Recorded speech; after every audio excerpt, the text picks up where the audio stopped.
Everyone. My name is Shay and I'm the Simulation Product Manager over here at TMX. I am really excited to be here at SimioSync this year, so thank you so much to Simio for having me, and I'm really looking forward to showing you some of the cool things that we've been doing with simulation. Today, I'm going to walk you through how we actually use simulation to optimize the last mile delivery network for a Coca-Cola bottler using a strategic routing tool developed by our amazing simulation engineers. As part of this, I will talk to the dynamic route allocation logic, and I will also give a quick demo of the model itself, as well as the outputs that were generated. But before we dive into that, let me give you the quick rundown on TMX, who we are, and what we're all about. TMX is an end-to-end supply chain consultancy. You can think of us as an extra part of your own team. We've got a bunch of smart people, over 250 of us, who've worked in all sorts of industries, from groceries and retail through to manufacturing and even construction. This means that we've got a pretty good holistic view of all things supply chain, so we can really dial in on the right solution to set your business up for the future. You might be wondering what I mean by an end-to-end supply chain consultancy. Our definition of an end-to-end supply chain consultancy includes the complete spectrum of operations, from procurement and manufacturing through to warehousing and logistics, also extending to the infrastructure involved. In layman's terms, you can think of this as the whole spectrum, from buying things, making things, storing things, and getting them to where they need to go. We work with all kinds of companies, like your supermarkets, your big consumer brands, pharmacies, car companies, and sometimes even the governments. Now, I'm originally from South Africa, but I've been in Australia for 12 years, so you might hear a bit of a mix in my accents. And Australia is where TMX started, and it has since grown out to include colleagues globally in places like New Zealand, Asia, the UK, and North America, like you can see in the map on this slide. In fact, I am currently living in Boston on an overseas contract, so I have been enjoying life stateside for the last year. What really drives us is getting results through being innovative. Our motto is invent tomorrow today. We've got our own smart people, but we also use some really cool tech, like the simulation software we're going to talk about today, to test things out. This helps us make sure we're finding solutions that actually save money and deliver tangible results. When it comes to what we do, our simulation capability really boosts our regular supply chain service offering. We can solve a lot of challenges the traditional way, but when things get complicated and you want to play the what-if game, that is where simulation really shines. Specifically within supply chain, here is how we use it. Figuring out the best network and how to get volume where it needs to go. We use simulation to make sure service is great, costs are good, and things don't fall apart easily, all with a digital version of your supply chain. Seeing if automation makes sense. We run different scenarios in the simulation to figure out which tech is the best fit for you. This includes comparing vendor designs, seeing if the automation is actually worth the investment, coming up with initial designs, and even tweaking your current automation to make it work as well as possible. Making last mile delivery smoother.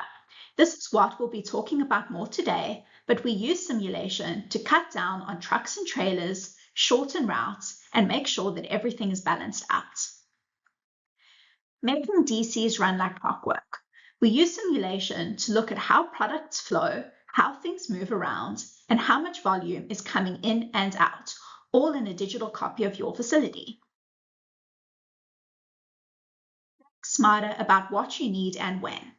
This is a bit newer for us with simulation, but it has been super helpful in making sure that you have the right amount of inventory at the right time. And finally, Making manufacturing more efficient. Simulation is great for finding ways to cut waste and make things leaner in your production. At TMX, we have really been enjoying leveraging Simio for our simulation work. In the last 18 months, our simulation team has been knocking it out of the park, and we have seen phenomenal client success. In today's crazy and complex world, our clients are finding that simulation is like having a real crystal ball that helps them predict and proactively address any future challenges. There are a few Simio features that our clients just love. First off, the visuals are a huge hit. It gives you this really clear, almost real-life view of how things work and how they change over time. At the end of the day, we're visual people, right? So being able to actually see your system in action builds a lot of trust in what the model is showing you. Another cool thing is how smart the different parts of the simulation are. These intelligent objects help us understand all the complicated ways things connect and depend on each other. Imagine trying to figure that out with a regular spreadsheet. Impossible, right? Clients also love how Simio can integrate with their existing data, which makes building and tweaking the models way easier. And for us, it's great because we can save little bits of models, what we call submodels, to use in bigger models later on, which helps us build things a lot faster. Data, always a big deal, no matter who you talk to, and Simio makes it easy to bring data in, create data in the model if we need to, and get data out whenever we want. The neural network capability to generate data that we can use within the model has proven to be an extremely important differentiator for our clients because the creation of synthetic data is a big opportunity. A lot of our clients often have gaps in their data owing to their enterprise systems. And so the ability to synthesize large amounts of data, which we all know to be a non-trivial exercise, is an amazing value add.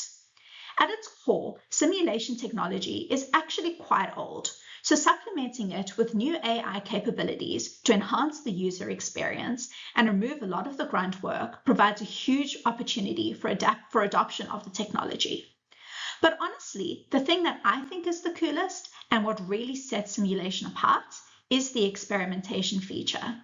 It lets us set up different scenarios and run them through the model to really dig into the results. That is where our crystal ball magic happens. The cool thing is that all of these features really help our clients.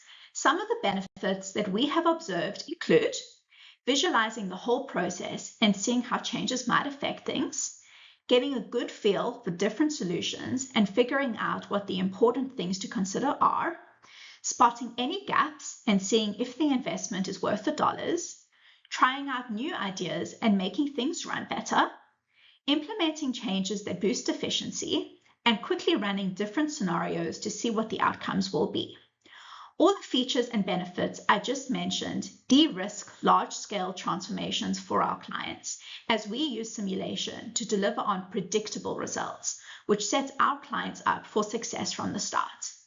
Overall, simulation at TMX really allows us to focus on the differences that make a difference. And this is how we bring a ton of value to our clients and how they run their businesses. Now that the intro is done and you are all a bit more familiar with who TMX is and what we do, let's dig into the details and set the scene for the reference case we will be discussing today. As I mentioned earlier, I will be sharing a case study about a strategic routing tool my team developed to optimize the last mile network for a Coca-Cola bottler. To touch on the background of this case study, we were presented with a business opportunity to partner with a Coca-Cola bottler and tackle their delivery operations. Last mile transportation modeling is traditionally fairly challenging when it comes to the whole operations research process. There are a lot of different constraints, such as delivery windows, travel speeds, and traffic, and capacities to consider when it comes to assets and utilization of trucks. There is also the question of direct versus multi-stop transportation. All in all, companies are often heavily burdened with transportation, as it often forms a very sizable chunk of their P&L. Therefore, in line with this, This Coca-Cola bottler approached TMX as their delivery costs formed around 70% of their overall supply chain costs, which is a huge number. We started to look into the operations and understand things like total mileage, number of stops per customer, time spent driving, etc. And we determined that there was a really big opportunity for the bottler to optimize their last mile delivery network. They had a pretty sizable network, 18 distribution centers, which I will refer to as DCs, and 9 cross-docks, serving almost 20,000 active end customers in any given day. For those of you unfamiliar with supply chain, a cross-dock is essentially a facility where product flows in through one end and out through the other without actually getting stored. It is also worth noting that they had already done a great job of upgrading order fulfillment in their distribution centers with automation and streamlined processes.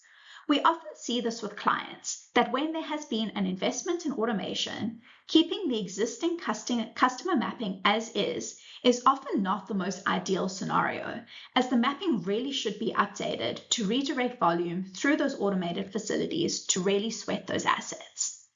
The bottler was also experiencing some pretty interesting growth profiles. They were entering some new markets, and they were also getting some additional business via merchandising plans. And therefore, it was not a uniform peanut butter spread of growth over in their network. With all these challenges, and I guess you could say many moving parts, the bottler approached TMX to help tackle their delivery operations. Before I set the scene regarding our approach, I want to touch on the fact that before we even start building a simulation model, we study the network to understand the limits and levers that we can pull to drive performance in the system. In this particular project, there were also intricacies that we needed to account for in order to capture the middle mile movements as well. For clarity, middle mile involves the movement of goods between DCs, whereas last mile refers to the final delivery of those goods to the end customer. Okay, so jumping to our approach with the bottler was this. First, we developed a number of scenarios to identify the cost minimization while retaining service levels. These scenarios were not just the client coming to us and saying, hey, we think we have 11 different opportunities to evaluate. It was very much a joint TMX and client identification process based on the data we received as well as their network configuration. In this particular network, there were regional and metro areas in play. The regional areas have longer travel distances owing to the less dense routes, whilst the metro zones are obviously going to look very different. And so we had the opportunity to create a multi-tiered set of scenarios, which let us solve for the longer regional travel distances while also fine-tuning the different, more metro routes, which had different profiles and constraints. Based on all the above, we then built a dynamic model to test these what-if scenarios under peak and average day conditions. I'll go more into the technical details of the simulation model in a bit, but to give you a quick overview of the key technical highlights. Using Simio, TMX built a dynamic simulation model to figure out the best future setup for the bottler's routes and DCs. Our engineers actually created a dynamic routing system within the model that automatically assigned DC allocations and routes based on which locations were open.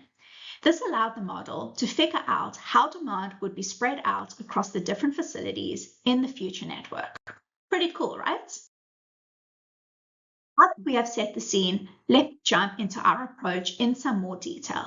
To recap, building on the success of an upgraded order fulfillment cycle, the bottler wanted to tackle their delivery operations, which were a big chunk of their overall supply chain costs. They approached us here at TMX to help them find the sweet spots between lead time, fixed costs, and variable costs by looking at different network setups. The project was structured in 3 key phases. The initial 5 weeks focused on a strategic review of the bottler's current delivery network.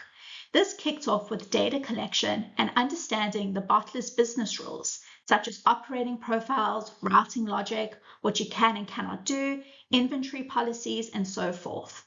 From there, we built a model that represented their current system today, or what we call the baseline.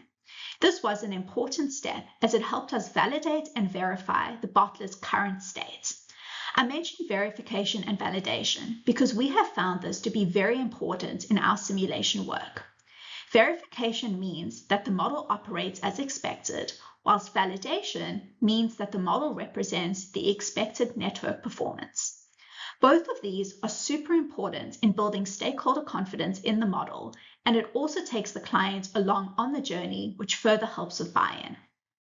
Once the client signed off on the baseline model, we then went ahead and started to propose incremental improvements by developing an optimized future state route and DC configuration. The subsequent 5 weeks were dedicated to understanding demand distribution in the optimized future network. As mentioned earlier, this network involved multi-stop transportation routing. There are a few different ways to do this, but the approach that we took enabled us to route optimally while staying within the required constraints. The process logic was effectively an iterative loop that assigned a customer to a DC and then to a route, whilst considering things like DC capacity and route allocation rules. I will do a deeper dive into the logic in just a little bit, but I thought it might be helpful to set the scene a little now. Our simulation engineer's dynamic routing algorithm played a key role here, allowing us to sequentially model various scenarios as part of our what-if analysis and see how the network would respond. The dynamic nature of this model was a big value add for our clients because these business challenges are rarely static, and so the algorithm's ability to ingest different data and provide the network's response really highlights the huge advantages of something like a simulation over and above an Excel spreadsheet. Actually, we are working on piloting a business interface for our clients, which will give them ongoing access to this virtual asset. The dynamic nature of the model will allow them to run new data through this model, for example, at any point in time, to get almost a second opinion on the routes for that particular week without having to change a bunch of dials in their transport management system. The final 2 weeks concentrated on the benefits the bottler would see. This is what everyone's really interested in, the operational, financial, and strategic wins over the project's lifespan. We outlined the best routes for each scenario, provided a clear understanding of the investment needed, developed a business case, and offered future recommendations. Overall, it was pretty cool to see the culmination of the journey, all the way from raw data to here is why we think you should invest in X, Y, or Z configuration. The results of using simulation were truly impressive. Our what-if analysis showed that the Coca-Cola bottler could achieve $12.8 million in annual operating cost reductions and a net present value of $66 million over 10 years. For those of you not familiar with NPV, like myself before I joined TMX, it represents the value created or destroyed for a business over time.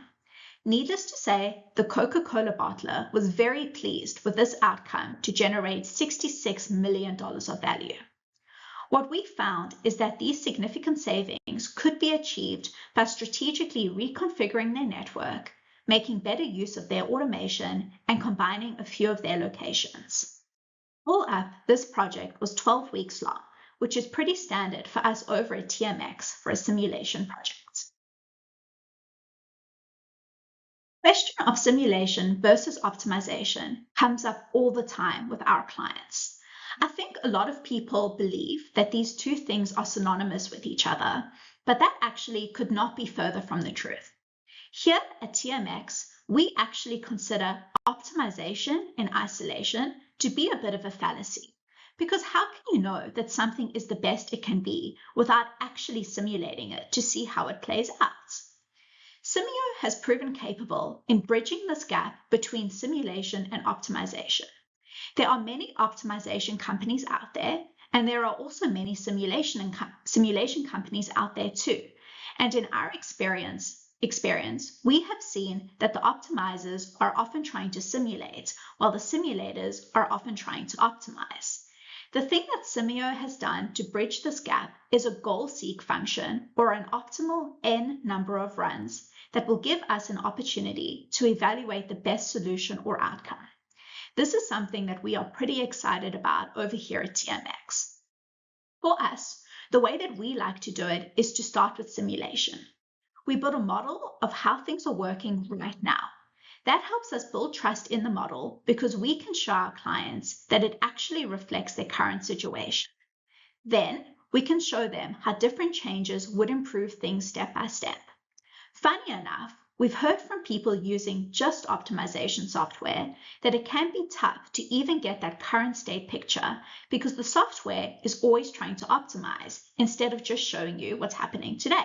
Makes sense, right? Let's talk about why simulating and testing scenarios is so powerful compared to just optimization. Think about how your model holds up when things hit the fan. That's solution resilience. If your simulation can still deliver good results, even in the face of uncertainty, that's a pretty big deal. And let's be real, the world is pretty unpredictable these days, with things like pandemics and trade wars and climate change and all of that. So having a tool that can handle that uncertainty is super important in my opinion. Let's talk about transparency next.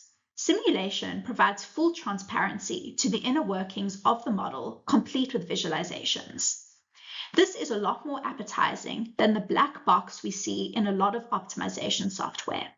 How can you fully trust a model's output if you can't even see what the model is doing to generate that output? And further to this, assuming there are improvements to the system in the output, how can you identify where and how these improvements are being realized when the brain of the operation is inaccessible? Simulation also lets you test out your ideas, your hypotheses. It's like that crystal ball I mentioned earlier. It's a safe way for clients to try different things out and see what happens without risking their live operations, which could be potentially disastrous. Here at TMX, our subject matter experts develop these hypotheses based on our collective industry experience. We have noticed some pretty obvious gaps with just a pure optimization approach. One of these gaps is the inherent inability to test the system against what-if scenarios, which weakens the overall solution resilience that we just chatted about a moment ago. Another big gap we have identified is that optimization software is only successful with static inputs and constraints. I think we can all agree that the world is certainly not a static place, so not being able to handle changes can be a pretty major problem. I've already raved about the visuals, but they are worth mentioning again. Whether we like it or not, cool animations grab our attention more than just numbers on a spreadsheet. So having that visual aspect in our simulation models gives us an additional level of insight. Plus, it's a fantastic way to explain things to people who aren't supply chain fanatics like us. We might understand all the details, but you cannot expect every client to have the same level of expertise. So being able to talk to things in a visual way has proven very effective for us. I spoke earlier about data gaps that exist in many organizations. This often necessitates the use of assumptions to fill those gaps as best as possible. This can be a dangerous game though, so simulation really shines here as we can actually test those assumptions and see how much they affect the results. Again, it's all about building confidence in the model. And finally, the way I see it, simulation lets us build a model within a model. It's like modelception, if you will. We can zoom in on what's happening inside a warehouse, for example, and really dig into things like bottlenecks, constraints, and queues. Plus, it's completely customizable, so we can really tailor it to exactly what the client needs. So, I've spoken enough about why we did what we did and how simulation was the star of the show. Now, for those of you simulation enthusiasts who've been waiting patiently for the nitty-gritty details, here's the good stuff. To enable quick what-if scenario testing, our team of simulation engineers developed a dynamic route allocation logic to automatically figure out which routes go to which DCs. In essence, it decides who goes where based on which locations are up and running. The way it works is pretty straightforward, even in plain English. First, the model figures out which DC each customer should go to. It looks at all the active customers and assigns each one to the closest DC. If a customer doesn't have many DC options, for example, those customers on the outskirts of the network, we prioritize them. And if a customer always gets their product from a specific DC for whatever reason, such as an island, we just lock that in. Next, the logic checks if the DC can handle the volume. It calculates how many pallets need to be shipped out. If that number is less than what the DC can handle, great, the volume goes there. If not, we go back to step 1, but with fewer customers until we make sure no DC is overloaded. So, if a customer happens to be closer to a cross-dock facility in the network, we send them there instead. Remember, we are trying to minimize resources and travel distance. It is worth noting that there were some DC allocation rules that governed steps 1 and 2. Firstly, it was assumed that any new facility, or greenfield, would have infinite capacity. This assumption was made because so long as the facility is new, it can be built as big as it needs to be. Secondly, automated facilities were biased to maximize utilization of the assets. I spoke about this a little bit earlier when I was setting the scene, but clients pay a lot of money for automation, so it is in their best interest to sweat the asset as much as possible. And thirdly, the capacity of the DCs depended on their current profile and operating hours. Step 3 is all about assigning customers to a specific delivery route. A route is basically the path that the truck follows to get from the DC to the end customer. For each DC, the logic first looks for orders that are big enough to fill an entire truck on their own. If it finds one, that's a single stop route. Otherwise, it starts building multi-stop routes. The model goes through the customers assigned to that DC, starting with the closest ones, and adds them to a truck and route in order. Step 4 is figuring out the best order to visit customers on a route. It looks for the next closest customer on the route and calculates the travel time. It makes sure the total driving time doesn't go over the legal limits for drivers and that all orders fit on the truck.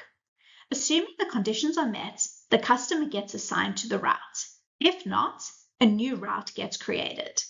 Taking real-world constraints like driver fatigue and volume capacity constraints into consideration helped us generate realistic route sequences that are truly indicative of what a future state might look like. Just like with the DC center assignments, there were rules for the routes too. We always rounded up partial pallets to a full pallet because they take up the same amount of space when you're loading a truck. So the number of routes a DC could run at any time was limited to its vehicle capacity. We kept repeating these rules until all criteria were met. Further to this, route distance was calculated with ORS API and traffic patterns were overlaid. Trying to access a customer in New York City would look very different to trying to access a mom and pop shop in rural Oklahoma. So we wanted to make sure the model captured traffic patterns to make it even more robust and representative of the real-world system. One point I would like to make is that once the algorithm finds a route that is within the accepted tolerance, it accepts that route rather than continuing to iterate to find the optimal. The reason for this is that trying to find the true mathematical optimization is a computationally expensive exercise. And so, this model effectively approximates an optimal route within the realistic realm of the network. The trade-off is that the algorithm will provide an achievable and very realistic transportation plan that our client can have a high degree of confidence in executing. So, rather than the true mathematical optimization, it provides a routing plan that is achievable from an operational perspective. So, now that you've got the lay of the land, the problem, our approach, and how our routing logic works, I'll give you a quick demo of the model.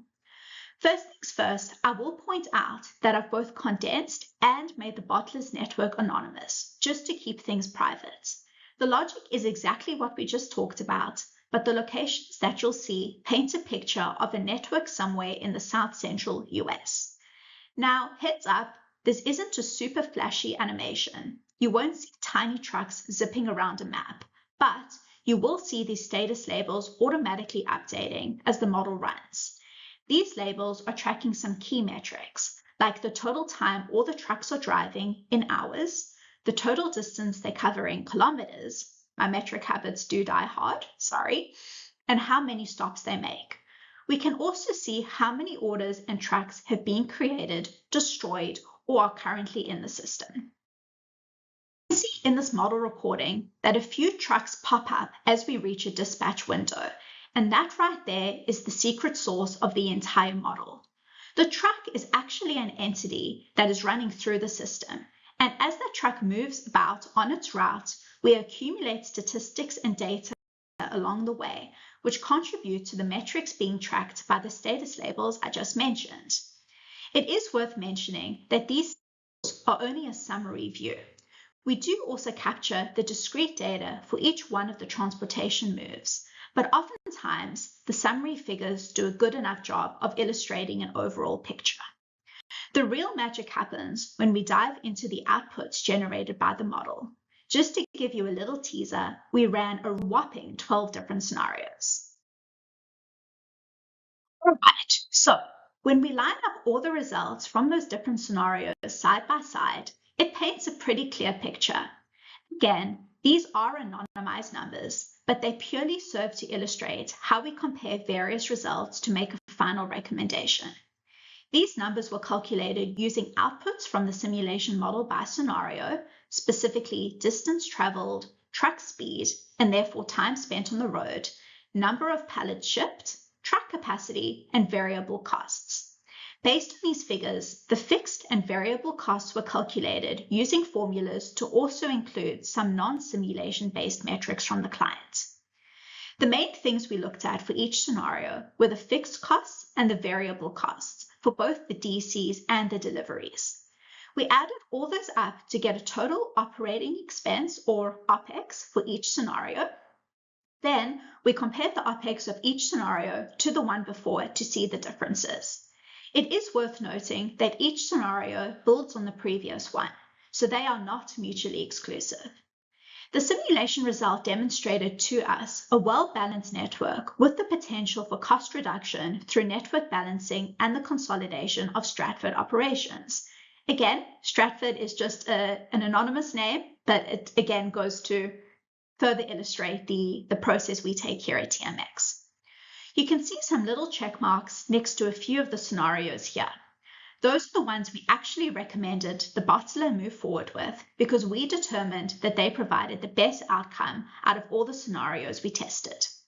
Let's do a bit of a deeper dive into the recommended scenarios so that you can get a feel for how we approach this at TMX. Scenario 1 utilizes the same customer, DC and cross-dock locations and volume projections. However, it employs dynamic routing on a daily basis to generate efficient routes.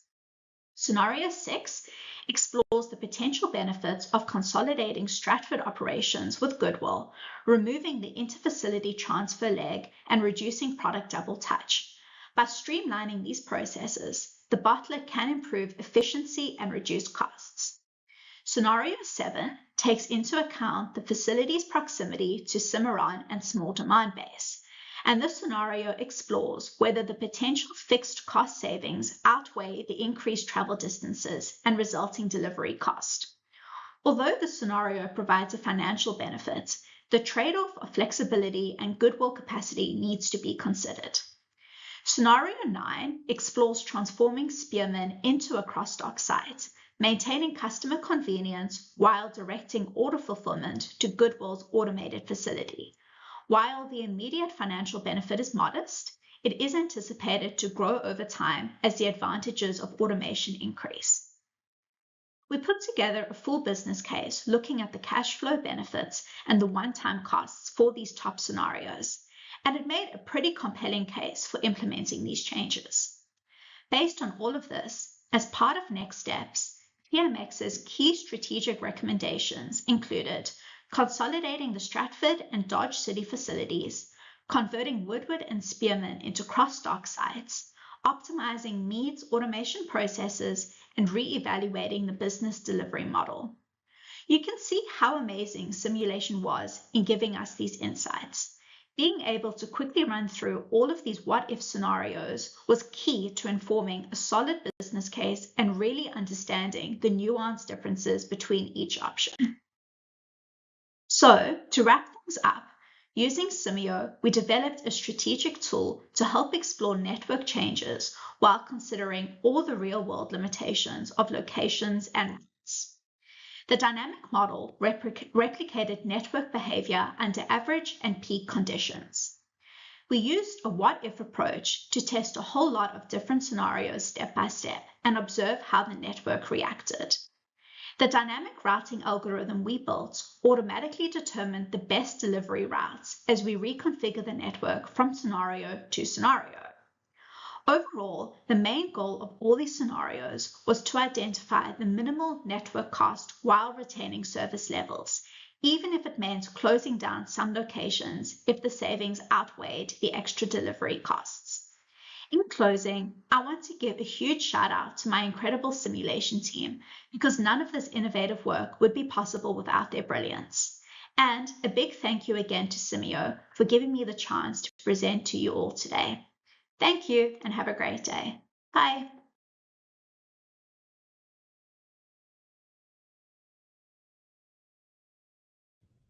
Hi, Shay.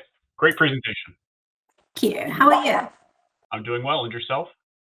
Doing very well. Thank you. Nice weather today for once. Yeah, I'll say. And I think that presentation tied in very well with some of the concepts and talks that have been done previously. So really good stuff. So we've got a lot of questions have been populating. So we'll rattle through them. Fantastic. Sounds good.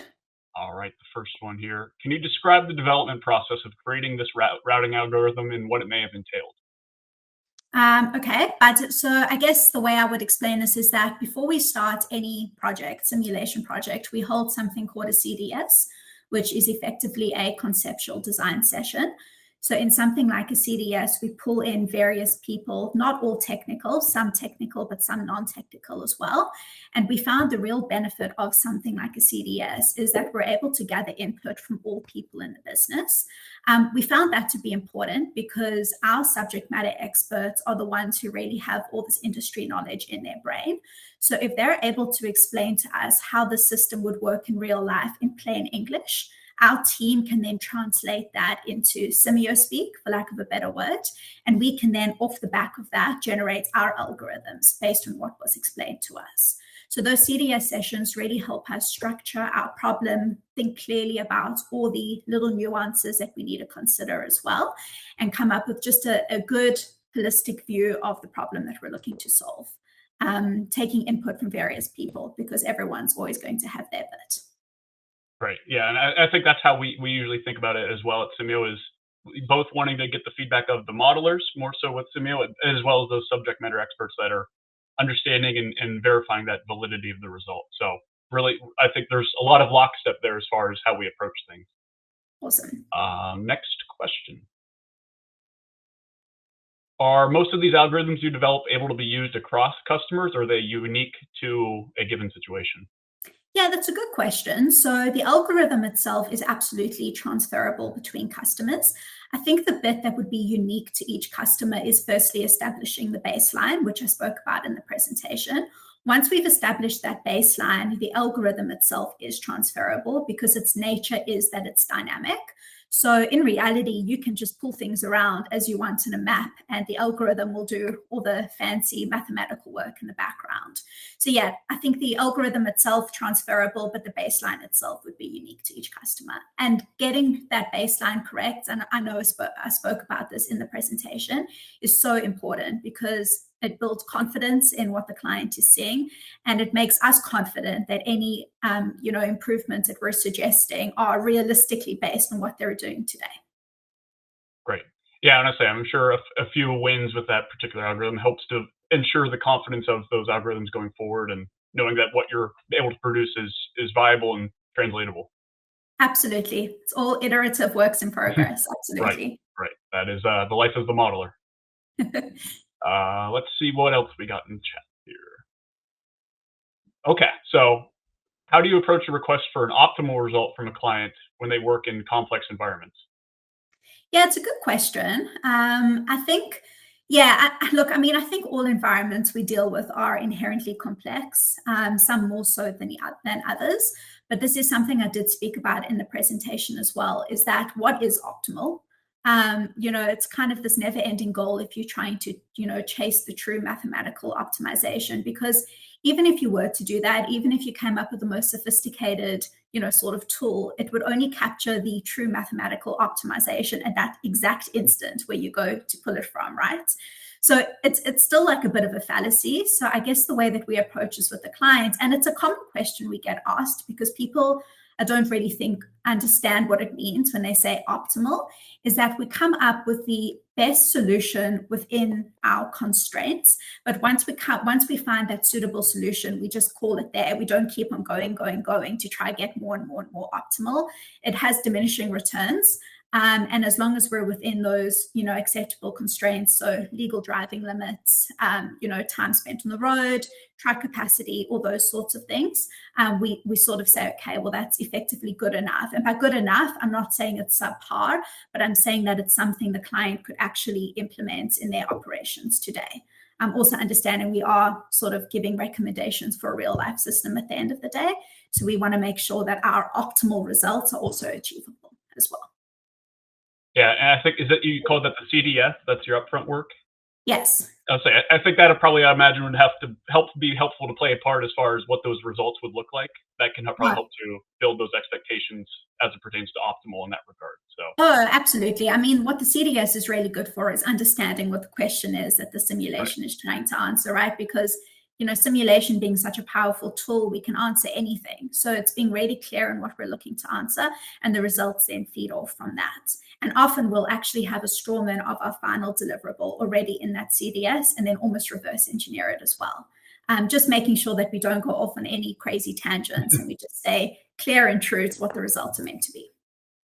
Yeah, I think that's a great way to think about it. Let's see what else we got. Next question.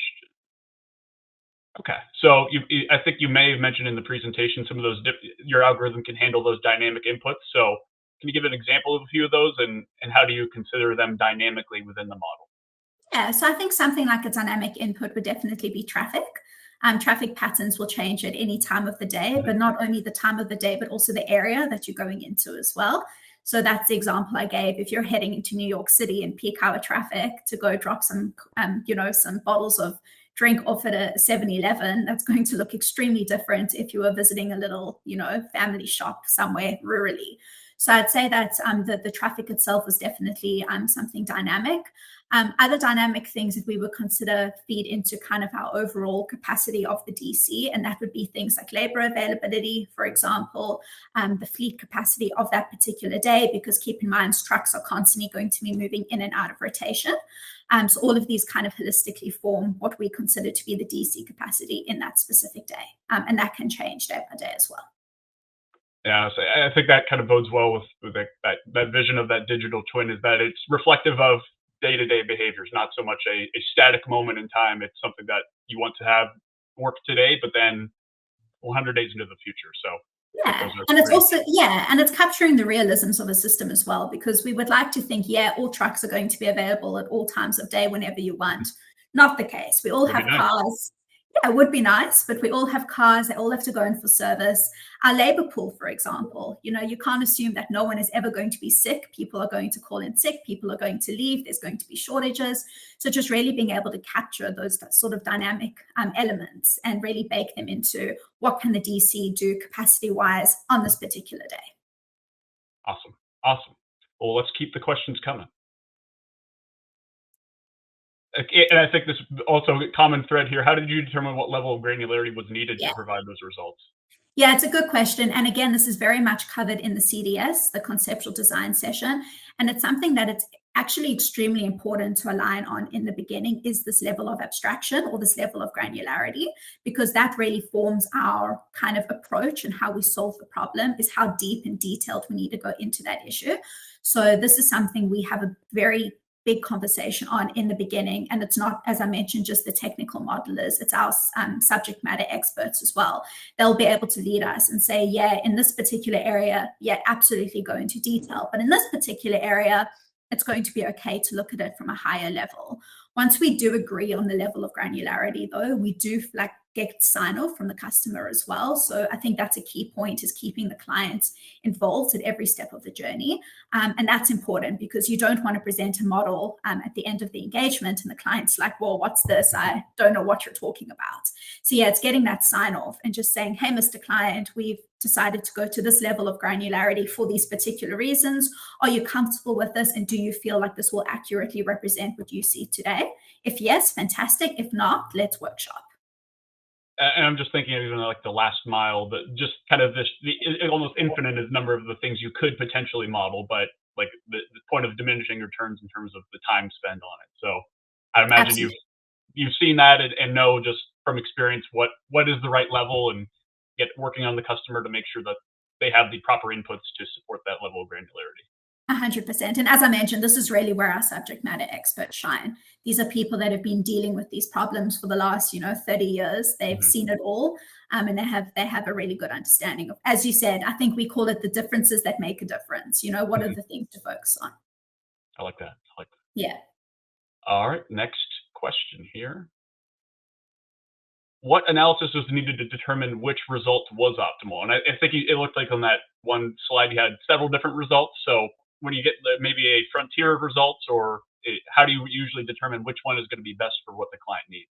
Yeah, so as I mentioned, really what the culmination of the model is our scenarios, and our scenarios are developed using inputs, or rather outputs, I guess, from the simulation as input to the scenarios, as well as things that might not necessarily come from the simulation. So these could be metrics from their P&L statements or things that they've mentioned to us in interviews, etc.